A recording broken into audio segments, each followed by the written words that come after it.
প্ৰথমতে স্বাগতম জনাইছো আসাম টক্সলৈ। হয়, ধন্যবাদ আপোনালোকলৈ, দৰ্শক মণ্ডলীও ধন্যবাদ। হয়, এটা খুব উদ্বেগজনক খবৰ আহি পৰিছে যে ম্যানমাৰ অথবা চীনত নহয়, এইবাৰ আলফা স্বাধীনৰ মুৰব্বী পৰেশ বৰুৱা ঢাকাত আছে। আৰু এই যিটো খবৰ ভাৰতীয় চোৰাংচোৱা বিভাগৰ ওচৰত আহি পৰিছে, এটা উদ্বেগজনক খবৰ। গতিকে এই খবৰটোৰ আপুনি কিমান প্ৰাধান্য দিয়ে, কিমান সত্যতা আছে বুলি ভাবে?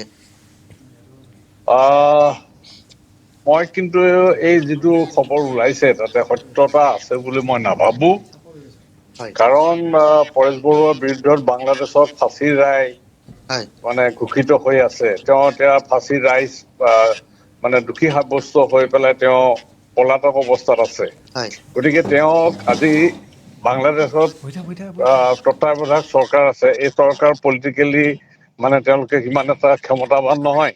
গতিকে এই চৰকাৰে তেওঁক যে বাংলাদেশলৈ গ'লে আটক কৰি নথব তাত কোনো নিশ্চয়তা নাই। বা যিকোনো চৰকাৰেই নহওক কিয় তাক তেওঁক যে তাত এৰেষ্ট নকৰিব সেইটো কথাটো তাত কোনোৱে গেৰাণ্টি দিব নোৱাৰে, নিশ্চয়তা নাই।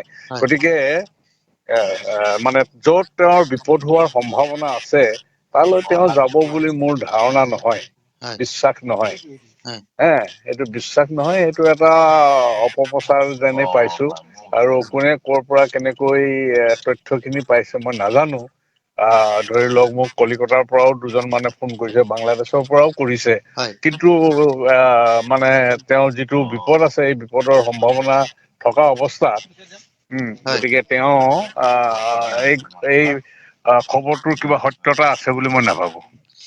আৰু এটা কথা, তেওঁ জামাত ইছলামীৰ অনুগত কেইজনমান ভাৰত বিদ্বেষী প্ৰাক্তন সেনা বিষয়াৰ সৈতে আলোচনা কৰিছে বুলি খবৰ আহিছে। সমান্তৰালকৈ বাংলাদেশৰ সেনা চোৰাংচোৱা সংস্থা DGFIৰ কেইজনমান বিষয়াই প্ৰায় 4 দিনৰ পূৰ্বে পৰেশ বৰুৱাক বাংলাদেশলৈ লৈ আহিছে বুলি এনেধৰণৰ যিসমূহ খবৰ সেই কেন্দ্ৰীয় গৃহ মন্ত্ৰালয়ৰ পৰা অহা, এইটো অত্যন্ত এটা গুৰুত্বপূৰ্ণ খবৰ বুলি ক'ব লাগিব। গতিকে এই প্ৰসংগত আপুনি কি ক'ব বিচাৰে যে তেওঁ সঁচাকৈ ভাৰত বিদ্বেষী প্ৰাক্তন সেনা বিষয়াৰ সৈতে আলোচনা কৰিছে নেকি? DGFIৰ বিষয়ে সঁচাকৈ তেখেতক বাংলাদেশলৈ লৈ গৈছে নেকি? এই বিষয়বিলাকত আপুনি কি ক'ব বিচাৰে? এইটোত মই এটা কথাই কৈছো যে সত্যতা আছে বুলি মই নাভাবো। কাৰণ কথাটোকে এইটো ডিচিশ্যনটো হ'ব লাগিব, পলিটিকেলি হ'ব লাগিব।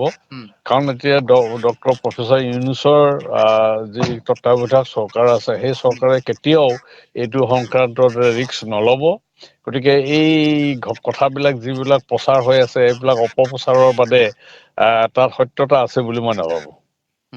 কিন্তু আৰু এটা কথা, যিহেতু উত্তৰ পূবক ভাৰতৰ পৰা বিচ্ছিন্ন কৰা যিটো বিষয়, সেই বিষয়টো এতিয়া কৰবাত নহয় কৰবাত এতিয়া এটা শক্তিশালী পক্ষই, যিটো ভাৰত বিদ্বেষী এটা শক্তিশালী পক্ষ, তেওঁলোকে এইটো বাস্তৱায়িত কৰিবলৈ উঠি পৰি লাগিছে। গতিকে হয়তো কৰবাত নহয় কৰবাত পৰেশ বৰুৱাক এই বিষয়টো তেওঁলোকে অস্ত্ৰ হিচাপে ল'ব পাৰে নেকি, বা তাৰ পৰিপ্ৰেক্ষিততে এই গোটেইখিনি হ'ব পাৰে নেকি? না, এইটো এটা কথা এটা হয়, এতিয়াই নহয়, এইটো ধৰি লওক ভাৰত বিদেশী শক্তি এটা ভাৰতৰ বিৰুদ্ধত কাম কৰি আছে, এইটো সত্য কথা। কাৰণ অকল ভাৰততেই নহয়, ধৰি লওক প্ৰতিবেশী কোনো এখন ৰাষ্ট্ৰই দেখোন ভাৰতক অন্ধভাৱে সমৰ্থন নকৰে। আজি ভূটানেই হওক, নেপালেই হওক, পাকিস্তানটো সেইফালে লাগিয়ে আছে, শ্ৰীলংকাই হওক, প্ৰতিবেশী ৰাষ্ট্ৰবিলাকে কিন্তু ভাৰতৰ কিছু আগ্ৰাসী নীতিক তেওঁলোকে কেতিয়াও সমৰ্থন নকৰে।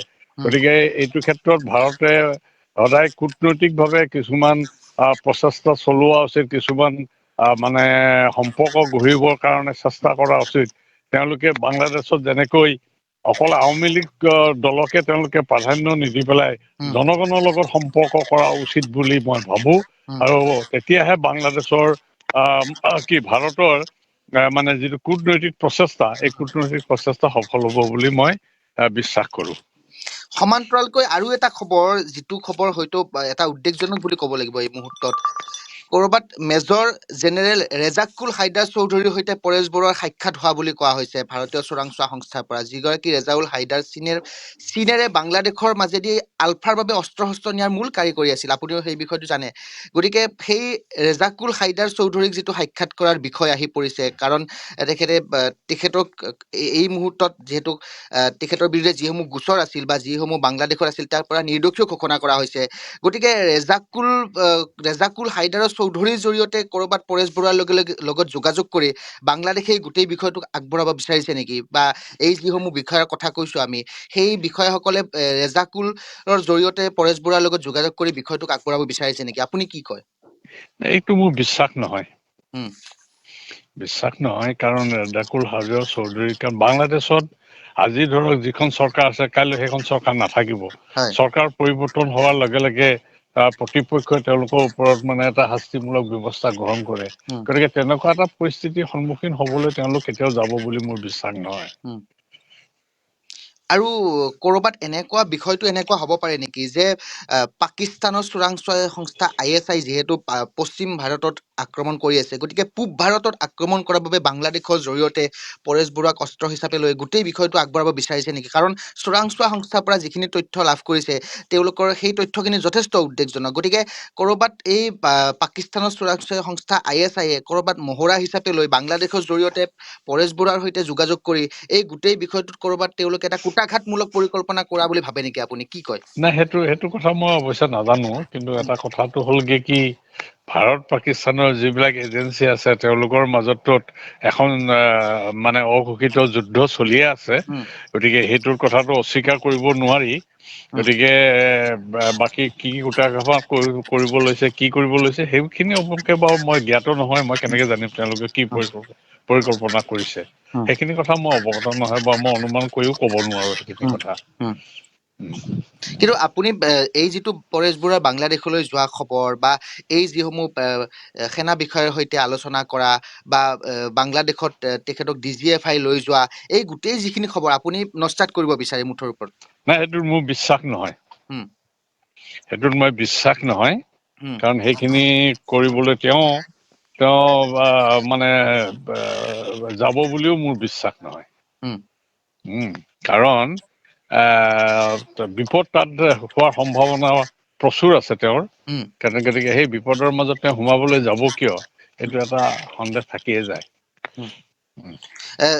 চেতিয়া ডাঙৰীয়া, মই আৰু এটা কথা জানিব বিচাৰিছো, ক'ৰবাত যদি চৰকাৰৰ সৈতে আলোচনা কৰি সেই DGFI প্ৰাক্তন যিসকল সেনা বিষয়া আছে, বাংলাদেশৰ চোৰাংচোৱা সংস্থা DGFI, তেওঁলোকে যদি চৰকাৰৰ লগত আলোচনা কৰি গোটেই কামটো আগবঢ়াই নিছে, তেতিয়া হয়তো নিশ্চিতভাৱে এইটো ক'ৰবাত নহয়। এতিয়া এটা কথা চাওক, এখন প্ৰতিষ্ঠিত চৰকাৰ নহয়। উম, তেওঁলোকে মাথো মানে ইলেকশ্যনটো আয়োজন কৰিবৰ কাৰণে চৰকাৰখন হয়, প্ৰতিষ্ঠিত হৈছে। হয়, গতিকে এই চৰকাৰে আৰু যথেষ্ট মানে চৰকাৰ হিচাপে তেওঁলোক যথেষ্টখিনি দুৰ্বলো। উম, গতিকে এনেকুৱা এটা ডাঙৰ ৰিস্ক তেওঁলোকে কেতিয়াও নল'ব, উম, আৰু সেইটো মোৰ বিশ্বাস নহয়। আৰু প্ৰফেচাৰ ডক্টৰ মোহাম্মদ ইউনুছৰ প্ৰতি এটা মোৰ বিশ্বাসো আছে, তেওঁ এইবিলাক ক্ষেত্ৰত জড়িত হ'ব বুলি মোৰ বিশ্বাস নহয়। উম। আপোনাৰ সৈতে শেহতীয়াভাৱে তেখেতৰ বাৰ্তালাপ হৈছিল নেকি? পৰেশ বৰুৱাৰ সৈতে আপোনাৰ কিবা বাৰ্তালাপ হৈছিল নেকি শেহতীয়াকৈ? হৈছে। মই আজি 4-5 দিন মান আগে হৈছিলে। উম, তাত তেওঁ কিবা তেনেকুৱা ধৰণৰ কথা বতৰা না কৈছিল? না না না না না নাই পতা উম, এইবিলাক একো পতা নাই আমি। উম, একো পতা নাই বাৰু, এইবিলাক পতা নাই। গতিকে এই বিষয়টো আপুনি নস্যাৎ কৰিব বিচাৰে, আৰু আপোনাৰ সৈতে তেনেকুৱা ধৰণৰ বাৰ্তালাপ তেখেতৰ হোৱা নাই শেহতীয়াকৈ? না এইবিলাক কথা লৈ আলোচনা হোৱা নাই। আৰু এটা কথা হ'ল, এইটো কথাটো হ'ল কি, এইটো মানে অবাস্তৱ এটা কথা কেনেকে হ'ব? এইটো ঘটনা সম্ভৱ হ'বই নোৱাৰে এইটো। উম। কিন্তু মই যিটো প্ৰশ্ন আপোনাক পুনৰবাৰ কৰিছো, যে ৰেজাকুল হাইদাৰৰ সৈতে পৰেশ বৰুৱাই যিটো আলোচনাৰ খবৰ আহি পৰিছে, কিন্তু নতুন দিল্লীত এই খবৰটোৱে উদ্বেগ সৃষ্টি কৰিছে। নাই, এইটো এটা কথা ঠিক, ৰেজাকুল হাইদাৰ ক'ত কেনেকে কি কৰিছে মই নাজানো। উম, কিন্তু বাংলাদেশত গৈ পেলাই তেওঁ আলোচনা কৰিব, সেইটো বিশ্বাস নহয়। উম।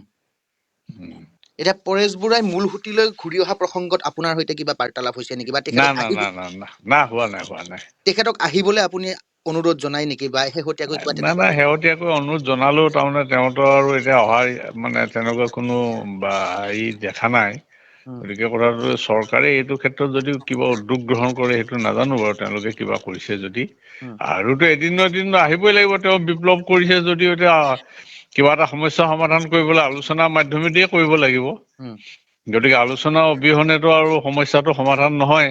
উম, গতিকে সেইটো ক্ষেত্ৰত তেওঁতো এদিন নহয় এদিন আহিবই লাগিব। গতিকে সেই কথাটোত চৰকাৰে কিমানখিনি কেনেকে ব্যৱস্থা কৰে, সেইটো সম্পূৰ্ণ চৰকাৰৰ ওপৰতে নিৰ্ভৰ কৰিব। উম। চেতিয়া ডাঙৰীয়া, মই শেষত আপোনাৰ পৰা এটা কথাই জানিব বিচাৰো যে আপুনি সম্পূৰ্ণভাৱে এই খবৰটোক বা এই যিটো বিষয়টোক নৎসাত কৰিছে, গতিকে আপুনি হয়তো কেতিয়াও ভাবিব নোৱাৰে বা ভাবি নলয় যে বাংলাদেশৰ চোৰাংচোৱা সংস্থা DGFIৰ বিষয়াই পৰেশ বৰাৰ সৈতে আলোচনা কৰিব বা তেওঁলোকে বাংলাদেশলৈ নিব বা বাংলাদেশে এই ক্ষেত্ৰত পৰেশ বৰাক ব্যৱহাৰ কৰিব বুলি আপুনি নাভাবে মুঠৰ ওপৰত? বাংলাদেশে সিমানখিনি কৰিব বুলি মোৰ বিশ্বাস নহয়। হয়, উম। নিশ্চিতভাৱে ধন্যবাদ জনাইছো আপোনাক আমাৰ সৈতে এইখিনি সময় দিয়াৰ বাবে। ধন্যবাদ, আপোনালোক আটাইকে ধন্যবাদ। আসাম টক্স, আপোচবিহীন অসম কণ্ঠ।